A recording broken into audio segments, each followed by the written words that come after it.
my room. I hear my stomach go boom. I be hungry than the motherfucker watching cartoons. All I want is some food, cereal with a spoon, chicken flavored Oodle noodles with the Kool-Aid too. But they cut my stamps cause the government whack got me fiending on the corner like I'm looking for crack. I need stamps. I need stamps. I just finally got confirmation that food stamps is officially cut for next month. About 2 months ago, I stopped eating dinner almost every night of the week so that my boyfriend and I could have enough food left over to have lunch the next day.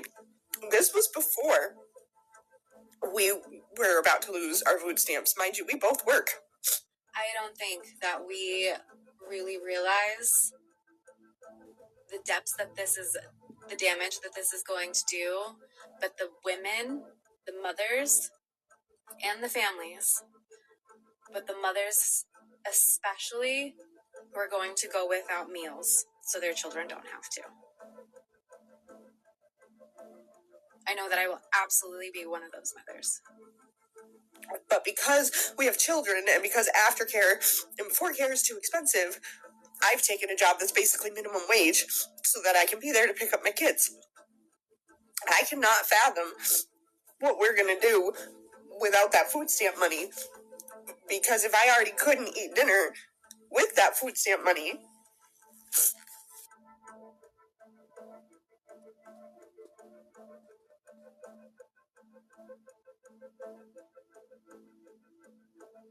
I'm so tired of seeing people say, like, oh, well, maybe if you had a job, you could get your groceries, or, you know what I'm saying, you wouldn't have to depend on stamps. I work full-time. Thank you. And I do rely on stamps because guess what? It's not enough money in this economy for me to be able to pay bills and get stuff that we need and provide for my 2 kids. So yes, I depend on stamps. And I have a full-time job. So please know that people out here depend on stamps. It's not because we out here just mooching off the government. It's because we literally need that to provide for our family. I work hard every single day. I get up every single day and clean houses. And I still rely on food stamps to feed my 6 children because the prices are so high. It's unrealistic to think about not having food stamps. Next month, I'm so terrified because 6 babies are always eating. Plus myself, I eat about 1 meal a day, but still.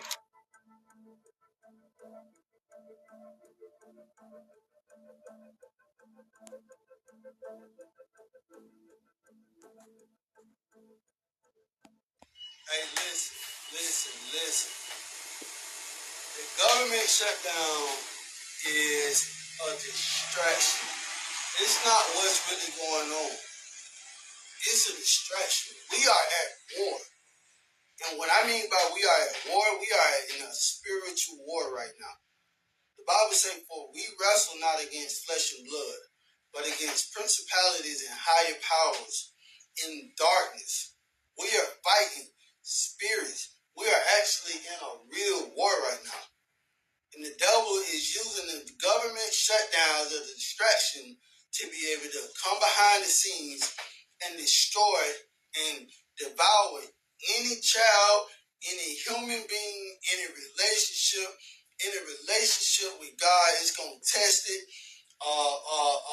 Families, homes, anything he can destroy, he's willing to destroy. And he's trying to use the time now because everybody's been distracted by this government shutdown and not thinking, let me, talk to God and see what he's saying.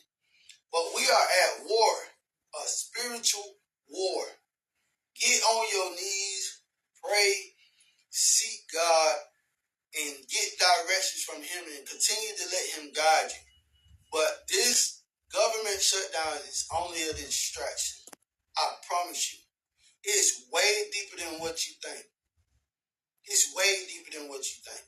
Feel any urgency to end the shutdown in the next week, 2 weeks, or would you be fine if this stretches into November and then toward the holidays with folks not getting paid? Well, shutdown, we've had many, many shutdowns, and this is a shutdown that shouldn't have happened. A group of people brilliantly decided to make it after the election. I said, thank you very much. In other words, give it to Trump instead of Biden. So it shouldn't happen. And likewise, debt ceiling shouldn't have. But the great big, beautiful bill solve the debt ceiling problem for. Is there a point where you would reach out to all parties Here's what's and happening on the shutdown, though. Honestly, can I put it in plain words for you? And you're a smart guy, so you all understand, but a lot of people don't. The Democrats are getting killed on the shutdown because we're closing up programs that are Democrat programs that we were opposed to. So we're being able, and they're never going to come back in many cases. So we're being able to do things that we were unable to do before. So we're closing up programs that are Democrat programs that we wanted to close up or that we never wanted to happen, and now we're closing them up. That we wanted to close up or that we never wanted to happen, and now we're closing them up. And we're not going to let them come back. At 11, it's news no one planning a flight wants to hear. The FAA announcing plans to cut thousands of flights at major U.S. airports over air traffic safety concerns as the longest government shutdown in history continues with no end in sight. And tonight we're learning travelers leaving from California and heading to California could be more impacted than travelers in any other state. Eyewitness News reporter Liz Nagy live now at LAX with the reasons why. Liz. Mark, things here at airports could get chaotic quickly. This change could ground as many as 4,500 flights per day, impacting hundreds of thousands of passengers. Oh my gosh. What?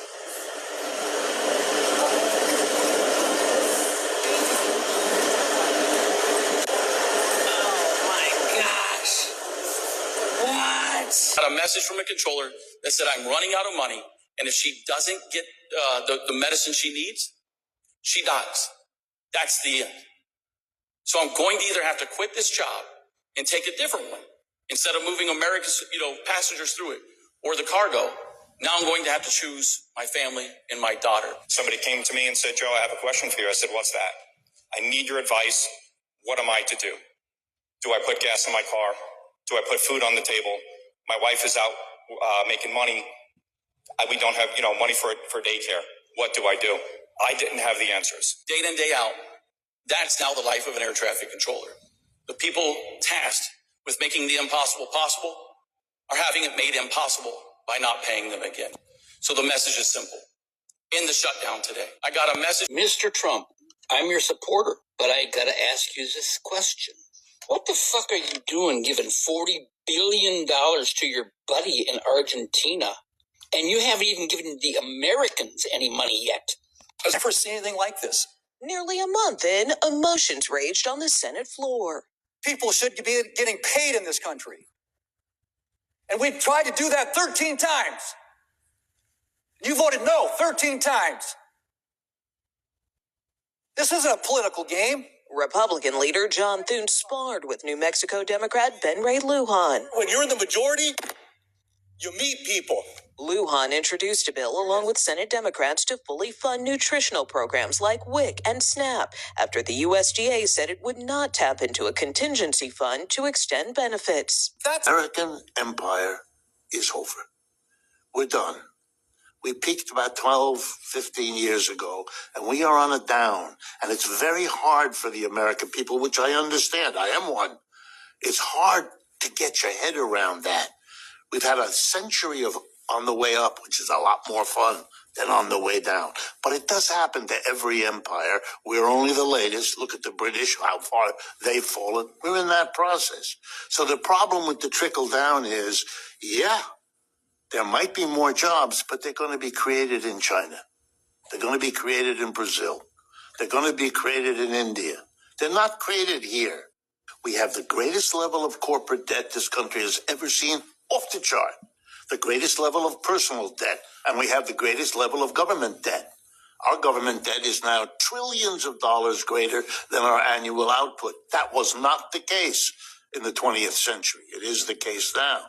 What you're seeing is desperation politics. The whole Trump phenomena ought to say to you, wait a minute, these jerky moves that are out of whack, right? In recent days, we have seen the decision of the Trump administration to kiss the war in Ukraine goodbye. We're not doing that no more. because we can't afford it. We can't keep funding a war, which, by the way, the West is losing, as anybody who pays attention knows. All of these things are signs of what? Of a country that is in trouble. And the American empire is over. The American empire is over. We're done. America's going to be the poorest country in the world starting now. You're going to see the biggest crashes happening right now. This is the end. Hold your breath and count to 10. Feel the earth move and then hear my heart burst again.